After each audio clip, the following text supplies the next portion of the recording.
भाइयों मैं था भूखा।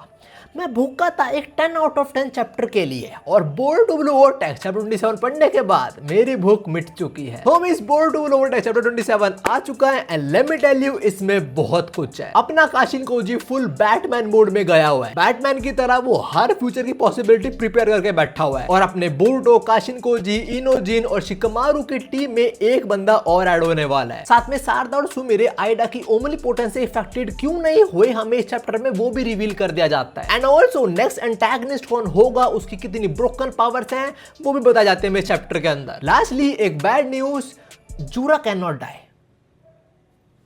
That's it। खैर तुम लोगों को याद हो चैप्टर 26 के एंड में आइडा ने एक्सपोज कर दिया था सारदा और सुमिरे को, उनके मुंह पे बोल देता कि मेरे को पता है तुम लोग मेरी वो अफेक्शन वाली एबिलिटी से अफेक्टेड नहीं हो क्योंकि तुम मेरे सामने बैठ के किसी और से प्यार भरी बातें कर रहे हो, मतलब बोरुटो की बातें कर रहे हो, तुम तो उससे प्यार करते हो, तुम मेरे सामने बैठ के बात नहीं कर सकते हो। तभी सारदा को शिकमारू की बात याद आई थी कि अगर डायमंड को ये पता लगा कि कोई उसकी बहन की अफेक्शन वाली एबिलिटी से अफेक्टेड नहीं है तो डायमंड उसको वहीं पे मार देगा। तो सारदा अपने मंगेयू शारिंगन एक्टिवेट करती है डायमंड से लड़ने के लिए, पर उससे पहले डायमंड उनके पीछे आके उनकी गर्दन दबोच लेता है। वैसे डायमंड ने ना यहाँ पे सारदा की जान बचाई एक्चुअली। नहीं तुम बताओ अगर सारदा यहाँ पे अपनी मंगेयू शारिंगन यूज कर देती तो वो जो कोई भी ब्लैक होल क्रिएट करती डायमंड के आसपास, उसका इफेक्ट डायमंड पे नहीं होता, उसका इफेक्ट सारदा पे होता। उस डायमंड के ऊपर तुम कुछ भी थ्रो करो, निंजुत्सु, टाइजुत्सु, गेंजुत्सु, वो सारा रिफ्लेक्ट हो जाता है। एक चैप्टर में कवाकी ने बस सोचा था कि मैं इसे घुसड़ दे मारूंगा, उसी मोमेंट कवाकी घुसड़ पड़ गया। इतना ब्रोकन है डायमंड। खैर अभी डायमंड पहले दोनों का गला छोड़ता है और फिर बोलता है अब समझ आया बच्चों तुम लोगों को कि जब मैं चाहूं उसी मोमेंट पे तुम दोनों को मारता हूँ जान से, पर मान नहीं रहा हूँ, ठीक है। सुमिरे सारदा दोनों में पसीने छूट चुके हैं, तभी सारदा बोलते हैं तो मतलब तू हमें मारने नहीं वाला है अभी। इनको तो लग रहा था कि डायमंड ऐसे पता लगे कोई भी उसकी बहन की एबिलिटी से अफेक्टेड नहीं है, डायमंड वो तभी मार देगा, बट वो नहीं मार रहा। सारदा भाई बोले तू मैं मारने नहीं वाला। बोला ऐसा क्यों? वो आइडा बताती है हमें। वो बोलती है कि मैं कितना भी सोच लूं तब भी ये बहुत अजीब बात है कि सिर्फ तुम दोनों ही हो जो ओत्सुकी नहीं हो, तब भी मेरी ओमनीपोटेंस से इफेक्ट नहीं हुए हो। अगर हम तुम्हारा लॉजिक फॉलो करें कि तुम बोरुटो को प्यार करती हो और वो ओत्सुकी है इसलिए तुम इफेक्ट नहीं हो, तो ऐसा नहीं होता है। बिकॉज़ विलेज के अंदर और भी लड़कियां हैं जो उन दोनों पे मरती है, मतलब बोरुटो और कवाकी पे। भाई मैं तुम्हें बता रहा हूँ नारुतो या मिनातो बोरुटो पे प्राउड फील करे ना करे, जिरा इसने पक्का कर रहे होंगे, जैसे बड़ा खुश हो रहे होंगे कि जो मैं या नारुतो नहीं कर पाया वो इसने कर दिया, पूरे विलेज की लौंडे ये पटाखे बैठा है। खैर आगे आइडा ये बोलती है कि अगर ये रीजन होता कि तुम्हें मेरा ओमनीपोटेंस इफेक्ट नहीं कर रहा है, कि तुम उसे प्यार करती हो और वो ओत्सुकी है, तो विलेज में और लड़कियां भी है उनका भी सेम सीन होता, पर ऐसा नहीं है। तो सिर्फ एक ही रीजन है जो मैं सोच पा रही हूँ कि तुम दोनों मेरे एबिलिटी से इफेक्ट क्यों नहीं हो, और वो रीजन हूँ मैं खुद। मेरी एबिलिटी कास्ट करते टाइम शायद से मैंने तुम लोगों को एक्सेप्शंस की लिस्ट में डाल दिया होगा। सारा सुमिरे कुछ बोलते नहीं, वो बस अभी समझना चाह रहे हैं कि ऐसा एक्चुअली में हुआ क्यों है। आइडा बोलते हैं कि हाँ जो मेरी डिजायर है of course that was subconscious but still omnipotence ने सच कर दिया इसको। नाउ क्या मतलब है आइडा का एग्जैक्टली? देखो ओमनीपोटेंस कास्ट करते टाइम उसके माइंड में क्या था कि बोरुटो और कवाकी का रोल स्विच हो जाए, दैट्स इट। और उसकी ओमनीपोटेंस है ये किन लोगों पे काम नहीं करती, उसके सिबलिंग्स और ओत्सुकीज पे। उसने सोचा होगा कि उसे दोस्त चाहिए, कुछ रियल फ्रेंड, तभी ओमनीपोटेंस का जो इफेक्ट है वो इन लोगों पे नहीं हुआ, मतलब सारदा और सुमिरे के ऊपर। आगे सुमिरे पूछती है पर तूने ऐसा करा क्यों? आइडा से सारदा तेरे को याद तूने उस टाइम मुझे क्या बोला था? ये वो टाइम जब तीनों लड़कियां बेड में थी और थोड़े ऐसे गर्ल स्टॉक कर रही थी, तब सारदा ने बोला था let's just become normal friends. Aida बताते हैं कि वो चीज से मैं बहुत खुश हुई थी एंड ऑल्सो ये कुछ ऐसा जो मैं बहुत पहले से डिजायर कर रही थी तुम दोनों से मिलने से भी पहले। देखो आइडा को चाहिए थे बस दोस्त, और जैसा उसने बताया कि ये चीज बहुत पहले से डिजायर कर रही थी। ऐसा इसलिए बिकॉज वो किसी के आसपास जाते होगी सब लोग उसे प्यार करने जाते होंगे because of her ability, except for उसके ब्लड रिलेशन या फिर ओत्सुकी। तो उसका जो डिजायर है ओमनीपोटेंस ने सच कर दिया। उसने सारदा और सुमिरे को एक्सेप्शन में रखा, मतलब उनमें इफेक्ट हुआ ही नहीं, सिंपल बात। आइडा आगे खुद बताते हैं कि यही मेरे डीपेस्ट विश थी, एक proper human relationship. And also after all this time मेरे को बिल्कुल भी ऐसा फील नहीं हुआ कि तुम दोनों मेरे को हर्ट करना चाहती हो। पर हाँ अगर फ्यूचर में तुम दोनों मेरे साथ कुछ करती हो मे भी मुझे इतना ही बुरा ना लगे। ये बात सुनते ही सारदा सुमिरे का हाथ पकड़ती है और वो जंप करती है आइडा की तरफ। डायमंड सबको देखता है और कुछ नहीं करता, वो उसको पता है यहाँ पे सारदा कुछ गलत नहीं करेगी। सारदा एक्चुअली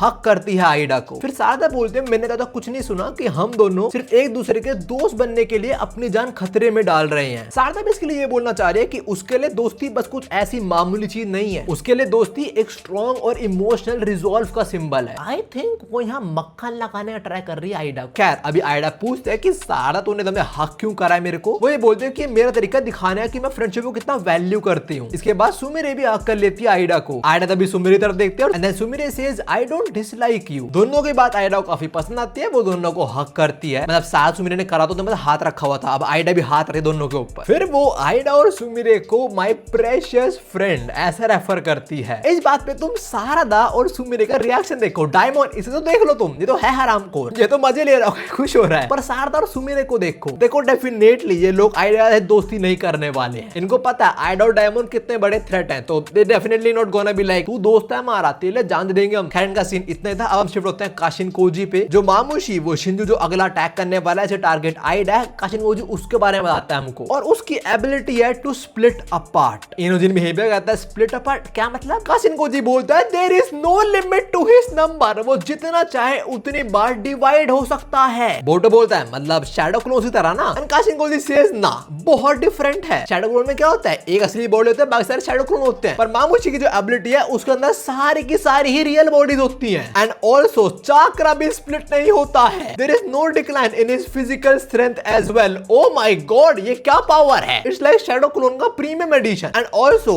मैंने इनविंसिबल देखा है, लकीली तो मुझे याद है उसके अंदर एक हीरो और उसका भाई था, उन पे सिमिलर ये पावर थी, that they can multiply n number of times. और अभी काशिनकोजी सिर्फ ये बात बोरुटो और इनोजिन को नहीं बता रहा। इनोजिन ने कॉल मिला रखी है शिकामारू को, तो उसे पता लग रहा है बात। शिकामारू बोलता है अच्छा मतलब वो मल्टीपल टाइम्स डिवाइड हो सकता है और वो फुल स्ट्रेंथ पे रहेगा। अभी तो मजाक कर रहा है क्या भाई? देखो पावर कितने भी ब्रोकन हो, कुछ ना कुछ वीकनेस तो होती ही है। इताजी सामान्य बोल रहा था जुत्सु कुछ भी हो, वीकनेस तो पक्का होएगी ही। और अभी काशिनकोजी बताता है कि उसकी वीकनेस है कि वो जितना डिवाइड होएगा उतना वो टफर बनता जाएगा, मतलब उसकी इंटेलिजेंस गिरती रहेगी। एंड ऑल्सो एक और वीकनेस होएगी, वो जितना नंबर बार डिवाइड होएगा उतने नंबर ऑफ टाइम्स उसकी जो मूवमेंट है वो और सिंप्लीफाई हो जाएंगी। मतलब जितना वो डिवाइड होगा, हाँ सारी रियल बॉडीज होंगी, सब पे फुल स्ट्रेंथ होगी, चाक्रा भी डिवाइड नहीं होगा, पर जितने बार वो डिवाइड होगा उतना उसका इंटेलिजेंस गिरता रहेगा। एंड ऑल्सो जो अटैक्स होंगे वो भी कोई आम शिनोबी भी समझ जाएगी क्या करने वाला है ये। बात सुने शिकामारू बोलता है तो अच्छा तू बोल रहा है उसे हराने का बेस्ट मेथड है कि हम उसे मल्टीप्लाई होने दे बहुत ज्यादा नंबर तक, जब तक वो पागल ना बन जाए और फिर हम उसे पेड़ डालें। क्यों? काशिनकोजी बोलता है बिल्कुल, बट एक पॉइंट तुम्हें और याद रखनी पड़ेगी और वो ये है कि तुम्हें उसकी दोनों आंखें क्रश करनी पड़ेंगी। द मोमेंट उसकी दोनों आंखें क्रश हो जाएंगी वो और स्प्लिट नहीं हो पाएगा। ऐसा एक बॉडी में नहीं, इनको हर एक बॉडी में करना पड़ेगा। जैसा काशिनकोजी ने बोला कोई एक रियल बॉडी नहीं होगी, अगर दो स्प्लिट हो दोनों रियल बॉडी बन चुकी हैं। अब दोनों रियल बॉडी और नंबर ऑफ शिंजूस में स्प्लिट हो सकती हैं। इनोजिन बोलता है उसकी आंखें स्पेशल है, उसकी आंखें। करागे काशिनकोजी बोलता है पर तब ध्यान रखना जैसे जैसे उसका नंबर डिक्रीज होता रहेगा, मतलब उसका जो क्लोन्स का रियल बॉडी है पर मैं क्लोन्स बोल रहा हूँ, जैसे उनका नंबर डिक्रीज होगा उसकी इंटेलिजेंस वापस से रिकवर करना शुरू हो जाएगी। शिकामारू बोलता है अच्छा तो मतलब अगर वो कम होंगे तो हम लड़ने में स्ट्रगल करेंगे उनसे, बट हमें ध्यान रखना कि वो बहुत ज्यादा भी ना हो जाए कि हम उन्हें कंट्रोल ही ना कर पाए। वैसे मैं जस्ट अभी नोटिस करा है शिकामारू और काशिनकोजी जैसे थोड़ा स्टाइल हो चुका है मेरा बियर्ड का भी। खैर शिकामारू की बात पे काशिनकोजी बोलता चल एम करते हैं 20-30 क्लोन तक, इतने को हम हैंडल कर पाएंगे। और इतना से लड़ने का मतलब है कि हम किसी एनिमल से लड़ रहे हैं, मतलब जितना डिवाइड होगा उसका इंटेलिजेंस गिरेगा और उसका अटैक भी सिंप्लीफाई हो जाएंगे, तो उससे लड़ने में ऐसा लगा कि हम किसी जानवर से लड़ रहे हैं जो मतलब कुत्ता हो कि अटैक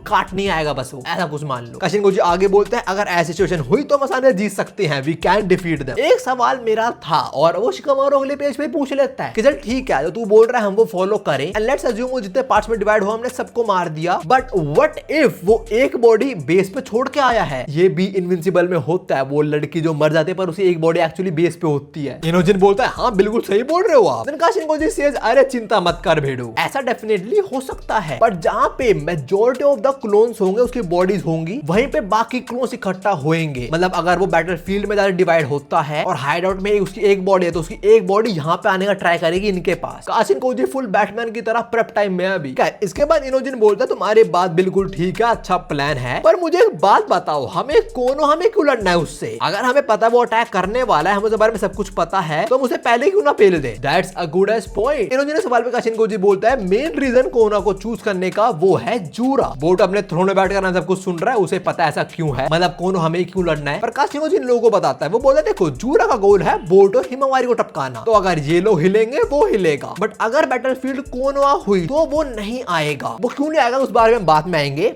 बट ये जूरा क्या है साड़ा, इसको मारना था नारुतो को, पर जूरा को नारुतो तो मिला नहीं, तो जूरा भी लाइक अरे यार नारुतो तो मिल नहीं रहा।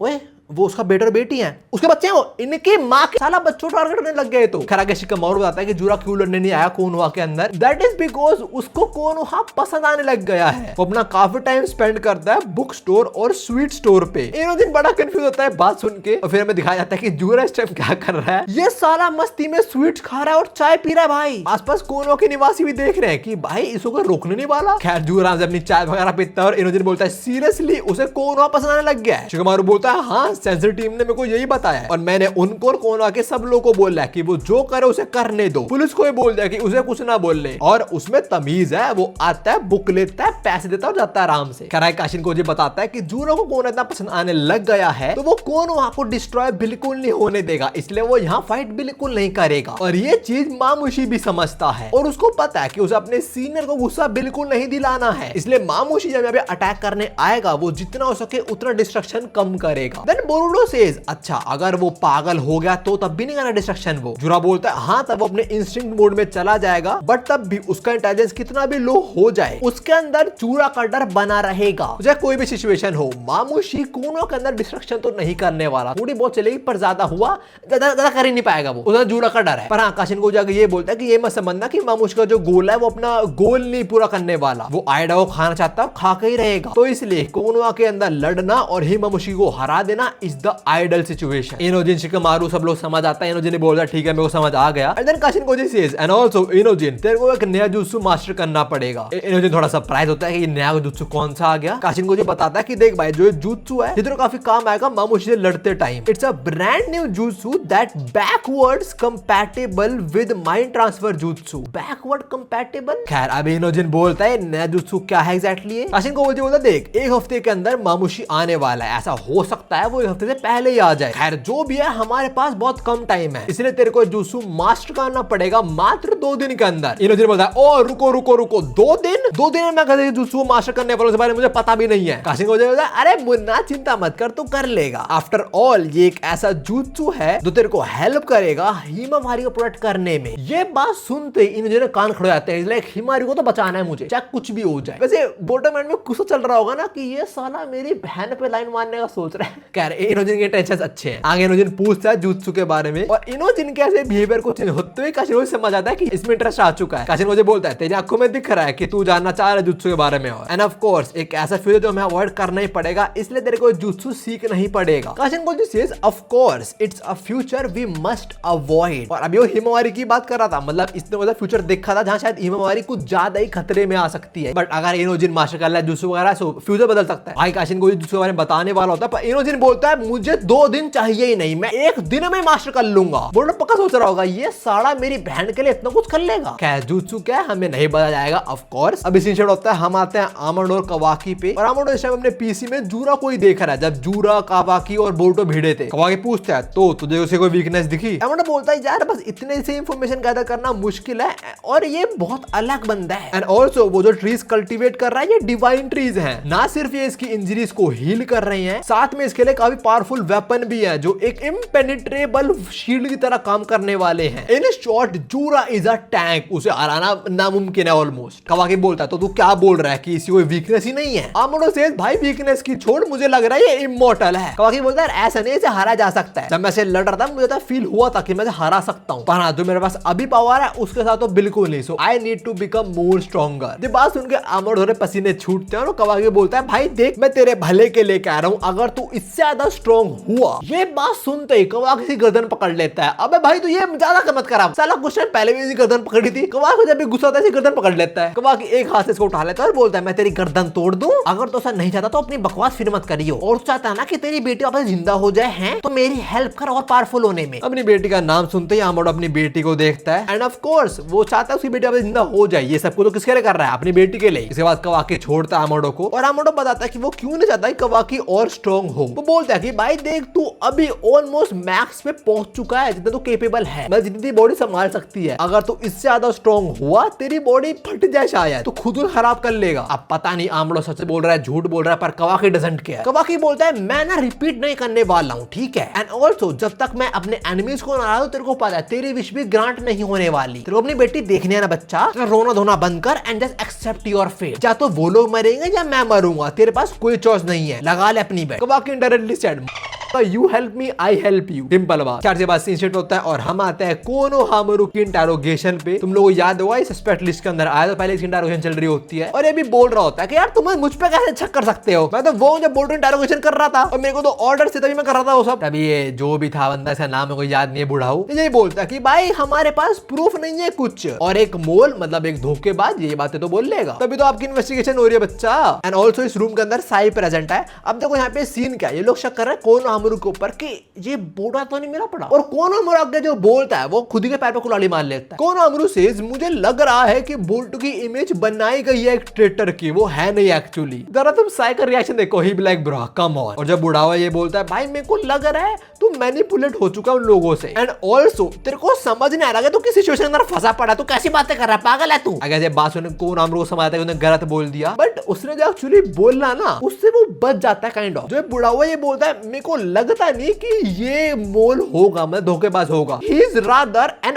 अनइंटेलिजेंट मैन, जो बिल्कुल भी एक मोल का नीचे नहीं हो सकता। ये बुढ़ाओ अपने कोनोहामारू को बोल रहा है कि भाई ये डफर है, ये मोल हो ही नहीं सकता, इसमें तो दिमाग ही नहीं है। आई मीन जो भी है वो शक के दायरे से तो हट गया ना। आगे बुढ़ाओ बोलता भी है पक्का कोई और है जो बोल्टो के एस्केप में इन्वॉल्व है। और इसी मोमेंट पे शिकमारू की कॉल करंट होती है कोनोहामारू के साथ, इनोजिन ने करा होगा पक्की बात है। शिकमारू बोलता है कोनोहामारू ये मैं बात कर रहा हूँ और कुछ रिस्पॉन्स मत करियो, ऐसा ना लगे तू मुझसे और से बात कर रहा है, मैं ट्रांसफर दूसरे थ्रू। आगे शिकमारू बोलते ज्यादा टाइम ना हो हमारे पास, इसलिए मैं सच बताने वाला हूँ, मैं हूँ वो इंसान ने बोल्टो को एस्केप करवाया था। शिकमारू की बात सुनते कोनोहामारू का छोटा सा रिएक्शन हमें देखने को मिलता है, एंड ऑफ कोर्स साई ने वो कैच कर लिया है। आगे शिकमारू बताता है कि मैंने मीस से कोड बताया था और मीस की ने उसको एस्केप करने में हेल्प करी थी मेरी। कोनोहामारू बोलने वाला होता है लॉर्ड डेड क्या कर रहे हो, पर तभी शिकमारू बोलता है तेरे को पता मैंने वो क्यों करा था। शिकमारू की बात सुनते कोनोहामारू को याद आता है वो टाइम जब बोल्टो ने कोनोहामारू को जुरो से बचाया था। उसे बोलता ना कि आप यहाँ से निकलो, इसको मैं संभाल लूंगा। तो कोनोहामारू भी समझ रहा है कि जितना बोल्टो गलत दिखाया जा रहा है शायद उतना वो गलत है नहीं। खैर इसके बाद शिकमारू कोनोहामारू से एक रिक्वेस्ट करता है और वो ये कि हमें तेरी स्ट्रेंथ की रिक्वायरमेंट है, मतलब हम लोग को ज्वाइन कर प्लीज। शिकमारू बोलता है हाँ फाइनल डिसीजन तेरा होने वाला है, बट अगर तुम्हें पे ट्रस्ट करता है प्लीज हम लोग के साथ काम कर। और जरा तुम साई को देखो, वो पक्का समझ चुका है कि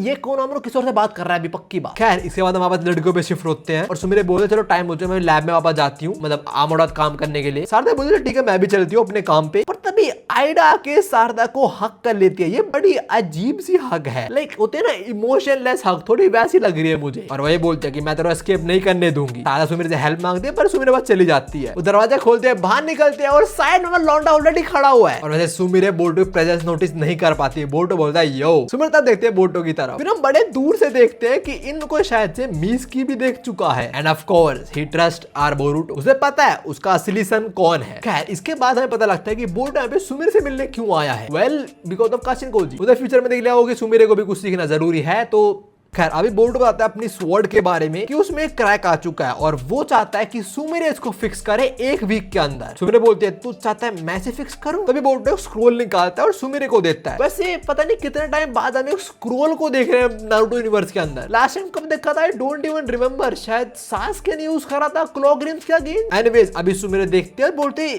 ये टेक्निक तो, बोल्टो बोलता है हाँ ये टेक्निक एग्जिस्ट करती ही नहीं है इस पॉइंट तक भी, अगर तो अपनी रिसर्च पूरी कर लेगी तो टेक्निक को बना देगी। देखो टेक्निक क्या है वो तो नहीं पता, पर किसने टेक्निक लिखी वगैरह होगी काशिन कोजी ऑफ कोर्स। जैसा मैंने बोला उसने फिर देख लिया होगा तो पता होगी सुमिरे को टेक्निक आनी चाहिए, फ्यूचर में काम आएगी इनके। बोल्टो के बोलता है मैं तेरे को और तो नहीं बता सकता, पर क्या तू हेल्प करेगी फिक्स करने मेरी कटाना को? और सुमिरे मोस्ट प्रोबेबली समझ आता है टेक्निक में होने का वाला है। वो बोलती है अगर मैं इस स्किल को यूज करके तेरी कटाना फिक्स करूंगी शायद से कटाना कंप्लीटली डिफरेंट हो जाए, क्या तू ठीक है इस चीज से? Are you okay with this? Boruto कुछ नहीं बोलता, वो सीधा अपनी कटाना ऑफर करता है सुमिरे को, मतलब वो इंडायरेक्टली हाँ बोल रहा है कि कर जो करना। वो ये बोलता है कि भाई एक बहुत स्ट्रॉन्ग ब्लेड है और आज में कुछ चेंज वगैरह होते हैं, आई डोंट थिंक मास्टर को दिक्कत होगी कोई। सुमिरे बोल्टो से उसे कटाना ले लेती है, बोलती है पर एक छोटी दिक्कत है बस। बोल्टो बोलता है क्या हुआ? अब देखो ये पैनल ट्रांसलेटेड नहीं है, पर सुमिरे बेसिकली ये बोलते हैं कि मैं चाहती हूँ आज के बाद से तुम मुझे क्लास रैप करके ना बोले, सुमिरे बोले। इनकी दोस्ती अच्छी होती जा रही है, बढ़िया। इसके बाद कुछ दिनों बाद का सीन देखते हैं हम, कोना विलेज के जो वॉल्स हैं, हम वहां पे आते हैं और वहां पे हम देखते हैं मामुशी ऑलरेडी आ चुका है और वो अपने क्लोन्स को बोल रहा है कि याद रखना हमें आइडा फाइनल टारगेट बनाना है, पर इन्हें पता नहीं है कहाँ पे वो। एंड ऑल्सो इनमें से क्लोन बोलता है कि अपना चाकरा भी छुपा लेना, इसको पता नहीं लगना चाहिए कि हम लोग यहाँ पे आ चुके हैं। इसी के साथ 27 खत्म होता है। 28 के अंदर लड़ाई होने वाले गंदे वाले, बिकॉज ये क्लोन के अंदर अटैक कर रहा है। और दूसरी बात, इसकी टारगेट है आइडा, और आइडा जाने कौन आएगा,